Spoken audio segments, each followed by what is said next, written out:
Hey guys, welcome back to the channel, and in this episode I'm going to go through how I balance my Sony A7 III with the 35mm f1.8 with the Ronin SC.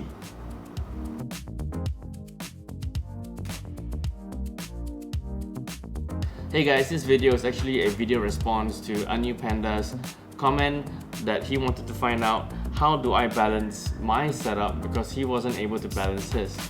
And I find that the DJI video tutorial on the YouTube channel was a little bit too oversimplified. So when I ran into problems during a client shoot, especially when I was trying to change lenses, it took me a while and therefore I lost a bit of time in my filming. Now, in order to start balancing your camera, you have to first take out the strap because every extra weight that's on your camera would affect how the camera balances. Especially when you add a new filter, when you put on a wireless microphone adapter on it, when you put a cable that's coming out from the camera, all of those weights do affect the balancing of your camera when you put it on the Ronin SC. So what I do recommend is when you have found out the perfect balance for your setup, write it down into your Google Sheets or on a piece of paper. So whenever you go out to film, you know exactly what to put in and where to fit your sliders and your levers and all that. Now, my most common setup for the Sony A7 III will be the 35mm f1.8 because it is light. This is a very light lens to travel with. And if you're shooting out in the sun, I would recommend getting yourself one of these ND filters. This is required if you want to shoot shallow depth of field in bright sunlight, like this video that I'm showing you right now. And the other one that I normally use, especially when you have different light source coming from everywhere, would be to use a lens hood. But in this video, I am not going to balance with this. I am just going to assume that I am using it with the lens hood outside on a not so bright day, temperate weather, and we're going to balance it with this setup. Now, in order to start, you need to put this and this together. This goes right under your camera and this thing goes right under this mount. Now, you can actually also place this straight onto your camera, but you might want to leave a little bit of leeway, especially if you have a much bigger lens. As you can see here, there's not enough room and space in between the lens and the mount. So that's why we have this thing to push it up a little higher. Now, if you don't have a screwdriver, you can always get yourself a coin. I always carry a coin with me so I can screw all the mounts in. And it is a lot lighter to carry than a screwdriver. So the first thing we're going to do is we're going to put this into the camera. We're going to screw it in.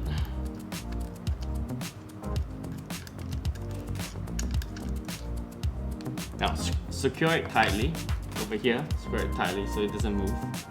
And the next thing you want to do is to put this. Now where it says lens over here, you have to face it towards the lens. I would normally like to use heavy. I don't normally use light on my camera setup, I always use heavy. So I put it over here to heavy. As you know that the Ronin SC does carry really light cameras. It's for a really light setup.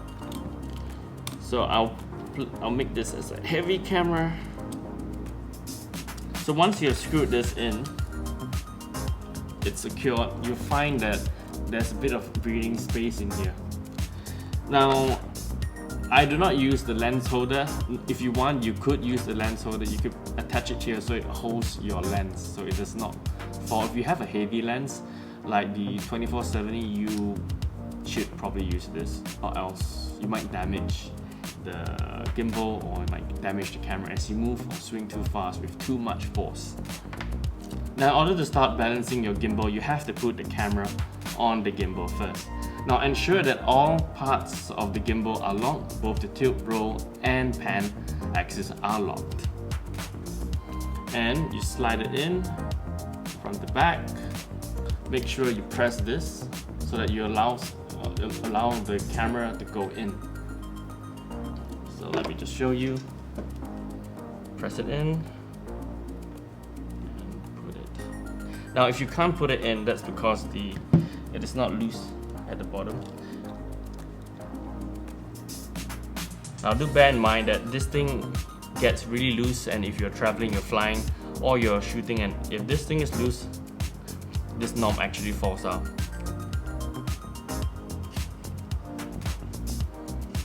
Okay, once you have the camera in, secure the bottom over here, and you want to make sure that it does not move and it is balanced.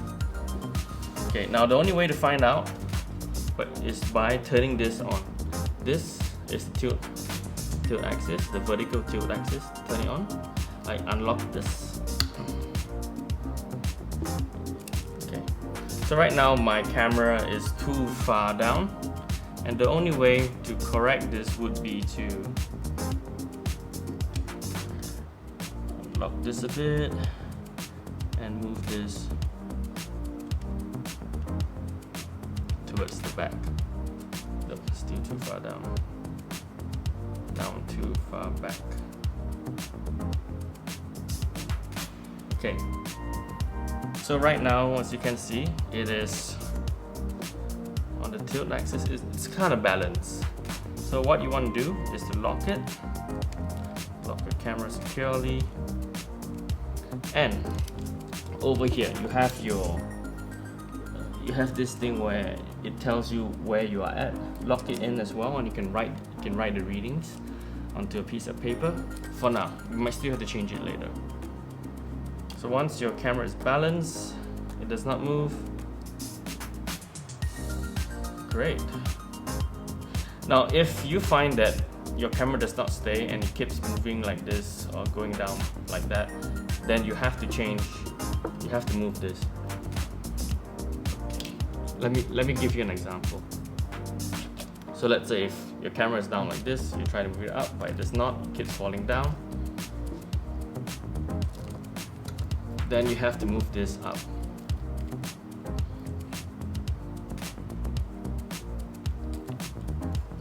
And the moment it stays still like this, your camera is balanced. The vertical tilt is balanced. You're pretty much moving anywhere, like this, like that. It should stay still. It should stay still. Now once your vertical tilt is done, the next thing we want to do would be to go for the roll axis. So the roll axis is over here. See? This is where your roll axis is. You unlock it, and it will show you if your camera moves too much to the right or you move too much to the left. Now in this case, my camera moves too much to the right. Not very good. So what you can do over here is, if it moves too much to the right, okay, we want to move this. See? We get to move the camera to the left or to the right. But bear in mind that when you do this, it might be a little loose over here and your camera might actually fall front or back. So you don't want that to happen. Now when we reach the roll, we want to make sure that we play with both this by going back and front, and also by going left and right. And this will determine whether your camera is balanced.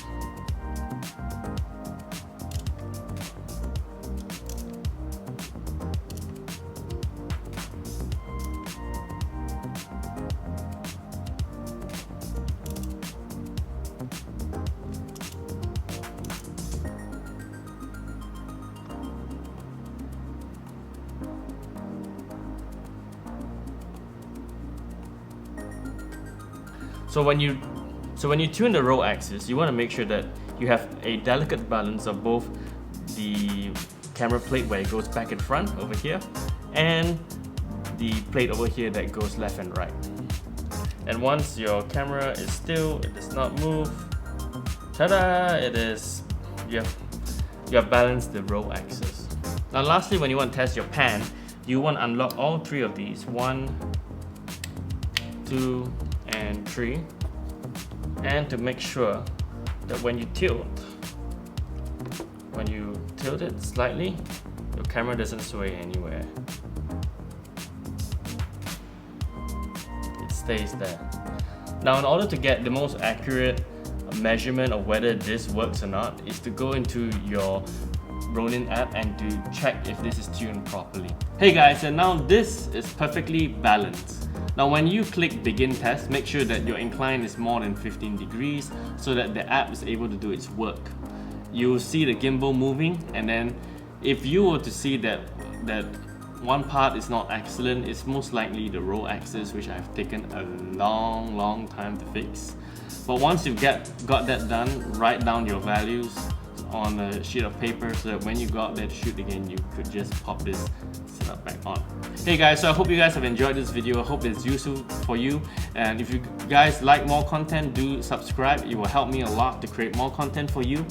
And I will write down the values of each of the levers and what settings I put in the description below just for this setup, which includes a lens hood, the lens, and a lens protector.